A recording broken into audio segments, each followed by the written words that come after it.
over damn high treason, and this is the second video, and presumably the last video for quite some time, in my Overlooked series. Today we're going to be taking a look at SkyRoads, which is a game for MS-DOS, yet another one. So, well, I think we should take a look at it, rather than just have me sitting here talking about it, which would get pretty old pretty fast. So, here goes. Before we look at what is actually called SkyRoads, I feel we should take a look at Cosmonaut, which was Blue Moon's first game in 1990. Blue Moon, that is. Hang on, didn't I say that? Never mind, and I probably won't edit it. I can't be bothered, it's too difficult. But anyway, as you can see, the idea of the game is rather simple. You just drive from one end of the weirdly constructed road to the other. I guess the architects in the future suck or something. But then how hard is it to build a road in space? It's quite difficult, I assume, so maybe that's why they're such weird designs. Well, there you go, that's Cosmonaut, and this is what SkyRoads is basically, where it came from.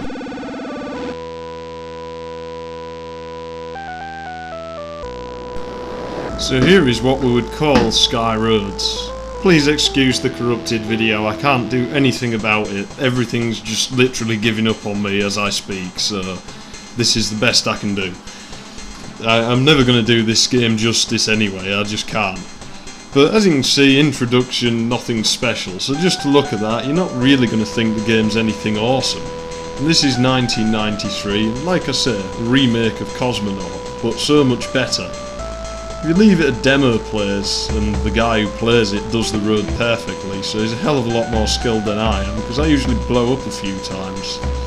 So, that's, as you can see, it's the same principle, but the rules change. Now you can actually jump up on things, which you couldn't do in Cosmonaut. In fact, now you have to for some of the roads, as you can see, so there are differences. But another thing that makes this game awesome is that you can play any of the roads in any order. In Cosmonaut you can't do this, and you have to do them one by one. And I've yet to beat the second road on Cosmonaut, it's really hard. Whereas this game starts out easily enough. This is the first road, and as you can see it's pretty much just a straight line. But it doesn't stay like that for very long. Important to me in any game is the challenge of that game. This game does that, but I feel it probably steps it up a little bit too quickly. By the time you get to, I think this is, the 7th, or is it the 9th road? It's somewhere around there. It just becomes a little more difficult than you'd expect, and the controls only seem to work when they want to. Although they're not too bad, they are flawed, so that's not one of the best things for the game. But they're still better than they were in Cosmonaut, because they just seem stiff and awkward. Sticking on the subject of the challenge, the last road is a real challenge. I can't beat it again yet, because I haven't played the game in years, until recently when I found my disc. I guarantee that you probably won't be able to do this for quite some time. And, but believe it or not, this is the easier of the two games. So I recommend playing this one before you play Cosmonaut. Of course, there's downloads for this game in the video description, and there's downloads for the DOSBox emulator you'll need to be able to play it on a modern system. But there you go. That doesn't look too hard, but believe me, when you get this game and try it out, and it is now freeware, so you can get it from, pretty much anywhere, then you're not really going to be able to pull this road off for quite some time. Another factor that can swing my decision on a game is the music that's used in that game. This game has awesome music, even though it's a little broken in places, and Blue Moon Software acknowledge that it is. It's still pretty awesome, and you can actually download the music off Blue Moon's website, the version that actually worked. Now you try telling me that music playing in the background isn't awesome. It just is.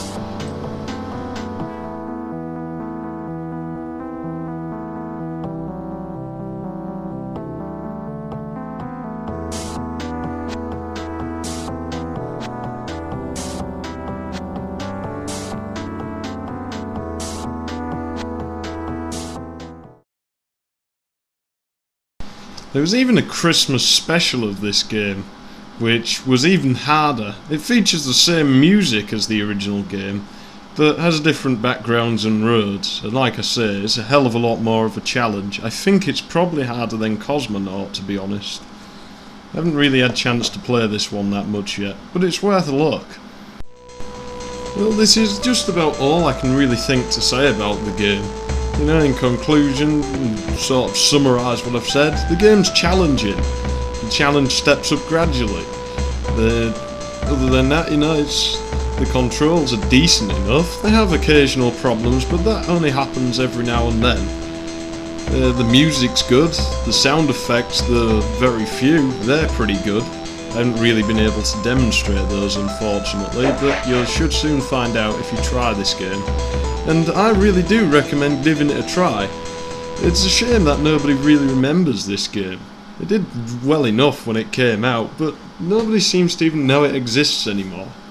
In fact, I'm going to leave you with a message before I leave the internet for some time. In case I don't come back, I just want to say this. From various studies of games that have been overlooked and forgotten about, it seems that this is mostly on DOS games and early Windows games, and that's really sad. MS-DOS has such a wide library of fantastic games, and yeah, it has its fair share of rubbish ones, and it has a fair share of basically rip-offs of arcade games, or clones. They were done usually by one or two people that were in a shed, you know.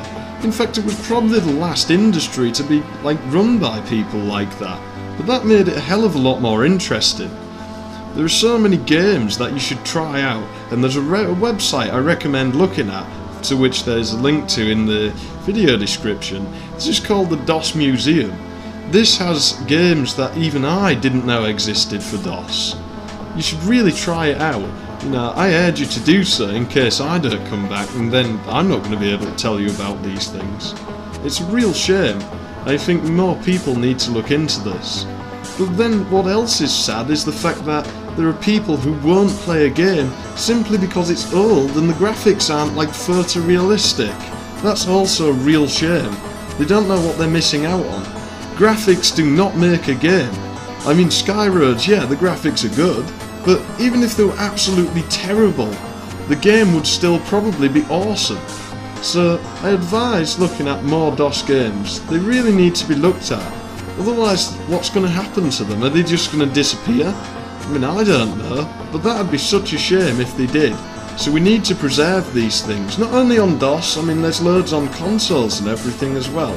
So next time you're bored, take a look at these DOS games and anything else you can think of. You know, just have a look at it. You can't lose anything by doing it, and it's probably well worth it. And of course, back to SkyRoads, have a look at that. Download it, try it out, and if you like it, that's one more epic game for your gaming collection. Well, that's all I have to say really. Thank you for watching this video. Hope you've enjoyed it. I know it's been simplistic, but it's the best I can do, it really is. I can't do this game enough justice, so I'm going to leave it there. Thank you for watching any of my other videos. Hope you've enjoyed them as well. And just to demonstrate, I still have my true attitude. If you didn't like them, then that's tough crap, because I enjoyed making them, which is the reason that I make them. I don't care how many people watch them, and I don't really care what you think of them, but I do hope you have enjoyed them. Thanks for watching. I'm High Treason, and that will be all. And don't forget to look at the links in the description if you're interested in SkyRoads and any other DOS games that are around.